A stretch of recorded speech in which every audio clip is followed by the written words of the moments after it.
Hello, welcome back to the channel. Hope you're enjoying it still. A few good videos out last week, I thought. If you are, don't forget to subscribe and like the videos. I've been out mowing for the day today, got new blades on yesterday. So sharp. Making loads better of a job. But I just want to, today, well, I might not do it today, I might do it in the morning because it's a bit windy at the minute for talking on camera. Do a little crop walk and see how everything's going on and talk about what we're going to be doing with the field that we worked, which you'll have seen on Friday. This is the barley, a little fan in it. It's pretty cool at the minute. We've been putting fan on at night to get some cool air into it, but it's not so bad now.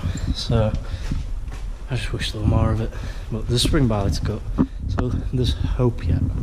But yeah, we'll have a little crop walk in the morning and have a look around, see what's occurring. So it's Sunday, Saturday yesterday when I started this video. We were a bit windy to do this walk, I didn't want to ruin the audio. So we're going to have a little wander, have a look at the fields, the barley's cut, see what's different, what's changed.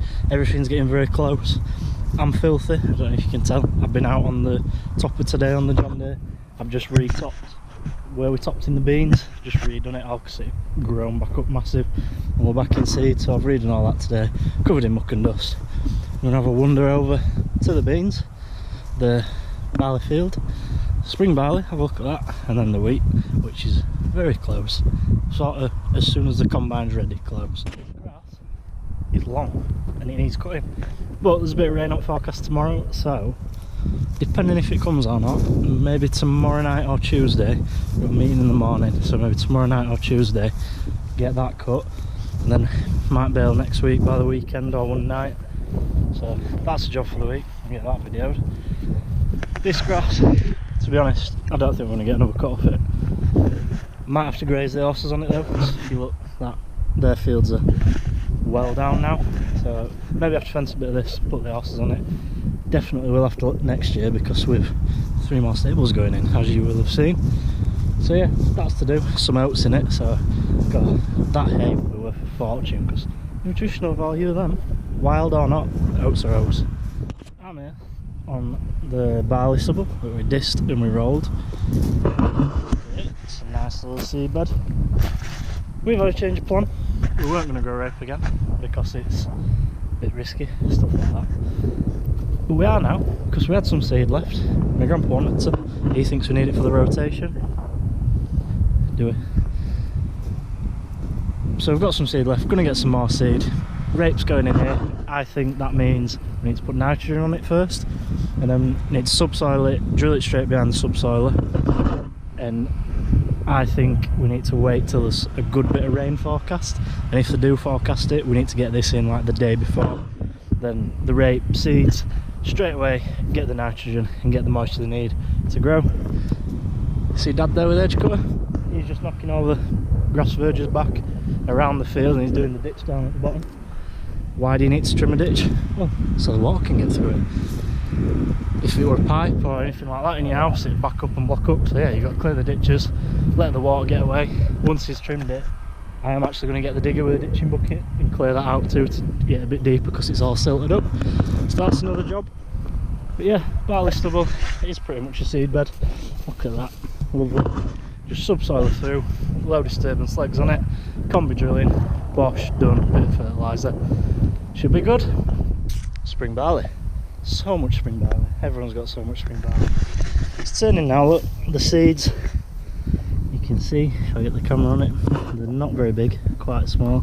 They tend to be with spring barley with it not getting as long a growing season. Oh, I've dropped it.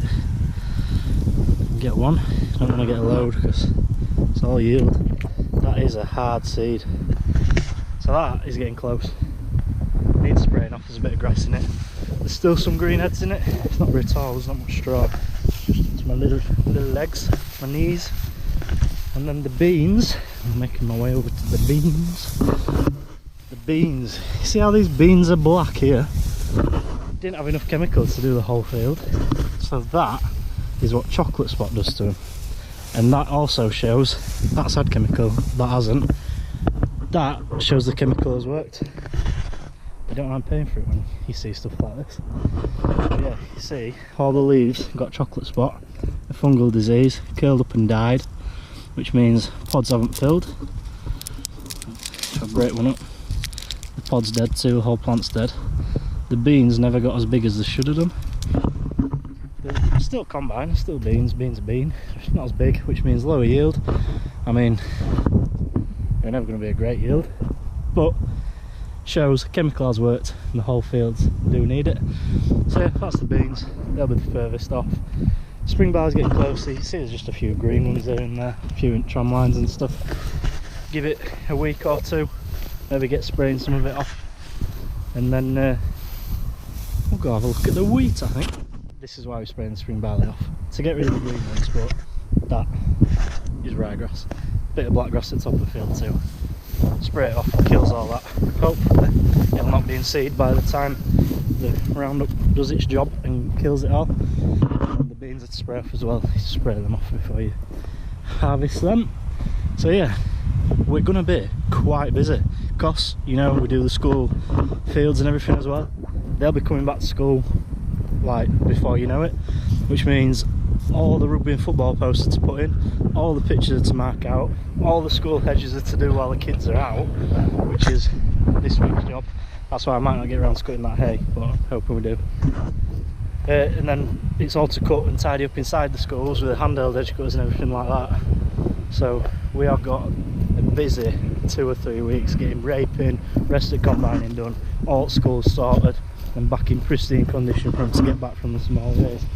So yeah, we have got a busy few weeks, which does mean content, but also means I might not have time to sort it all out. So we'll see how we go with that. This field is also next to the golf club, which means whenever we combine this field, we get loads of people coming on. It's not a footpath or anything like that, walking where they want, as people do, to find golf balls, to whether they sell them, whether they play golf. They might play golf, not the right balls to start with, but it's ours once it's on our land. But what we did behind the combine, Toby, my cousin, he walked up and down collecting all the balls. It was a bit of a golfing family. See some volunteer barley. That's grown fast. There's no grass though, which is very good. Just the volunteer barley starting to come through, which is, call it a volunteer barley because when I was showing you the combine, what comes over the back of the combine, the heads that drop on the floor before the combine gets to it and stuff like that, these are the seeds that drop out of the combine and the combine doesn't collect, so they obviously grow again, which isn't what you want, but that's why we worked this as soon as the straw was off, to get them growing so we can then spray it off and do what we need to do after that when we're putting the rape in. But to be honest, there's not much, it's not worth spraying off for drilling the rape, because when we do come to drill the rape, the power harrow will come in on the combination drill and mix all the soil up, and that should kill them anyway. I don't think they'd survive a power harrow. Well, I wouldn't, so I don't think they will. But yeah, if there was some grass in it, maybe think about spraying it off. But yeah, we'll get it drilled, see how it goes. With the rape, you can actually control the grass more than you can control it in cereals, so if there is the odd plant and that, we can do it with curb, and if the sun comes through, we'll just see how bad it is. But yeah, that's if the rape survives. We will be spraying it a lot for flea beetle, which is another thing that I'll talk about in another video, because well, there's going to be a lot in this one. Wheat. We actually tested some of the wheat last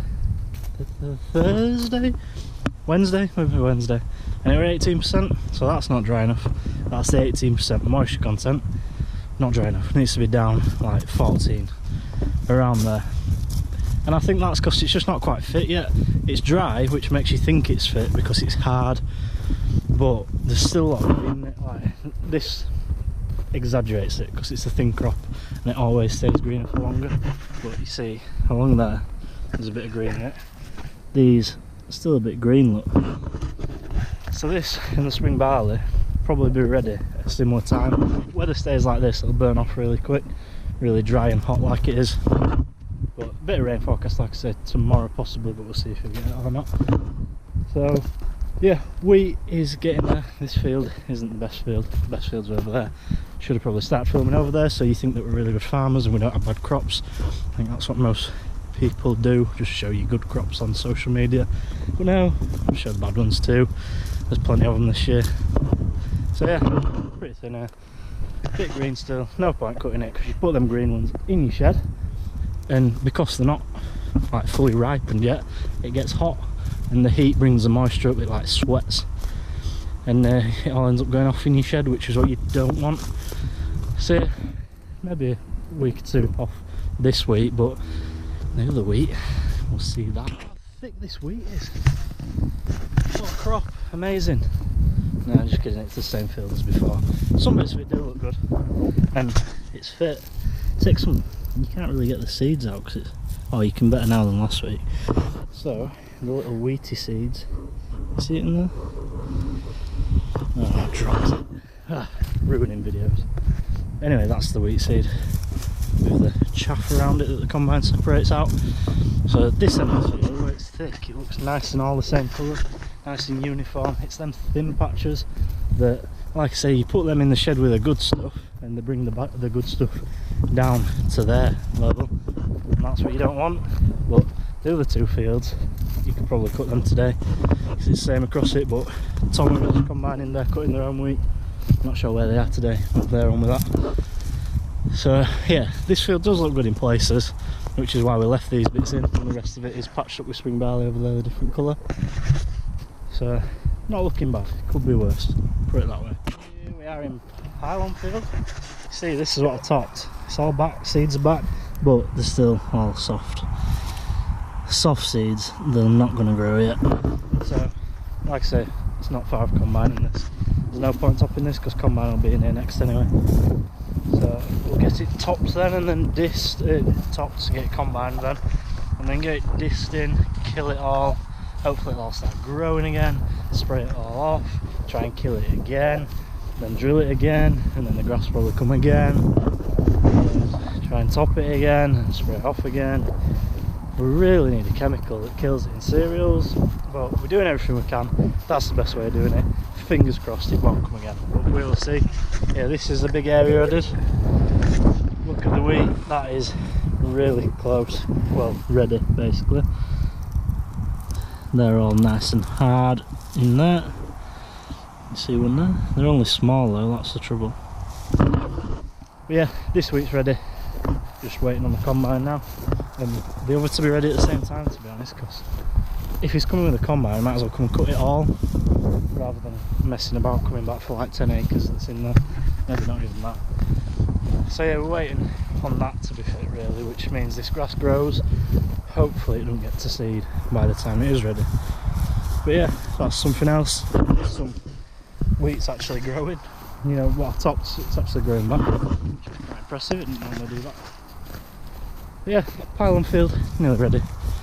Back of the farm field. You can see it if I run, so the video's not really long. That looks the same, but no grass in it. But that's mega. Something's worked in there. Oh, it's scratching my legs. A lot of straw on this, it's tall, so looks a real good crop. I said it all year, really happy with this. And then this is Fuss barley, there's still got round bales out, not got them all in yet. The other end of the field's all collected. They did some silly squares in there too, the little bales. So I'm going to walk down their stubble instead of scratching my legs to bits on our wheat. You can see from there how good this wheat is. Real pleased with that. Pigeon. Could have shot that. Could have shot that. Could have shot that. Yeah. Lucky I ain't got my gun.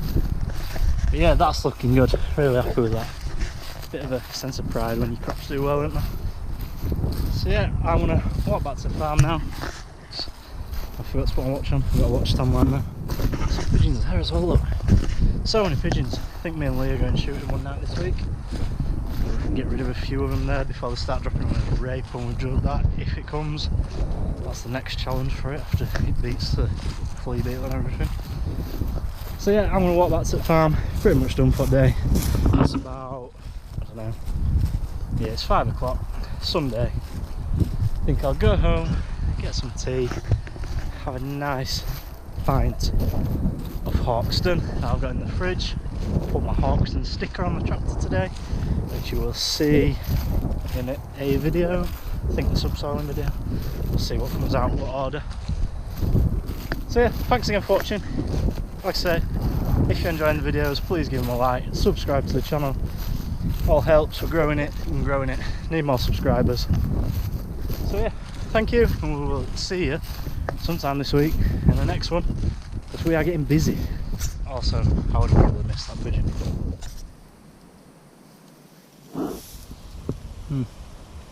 There's just snacks everywhere. Best thing about farming, you just go for a walk, snacks everywhere.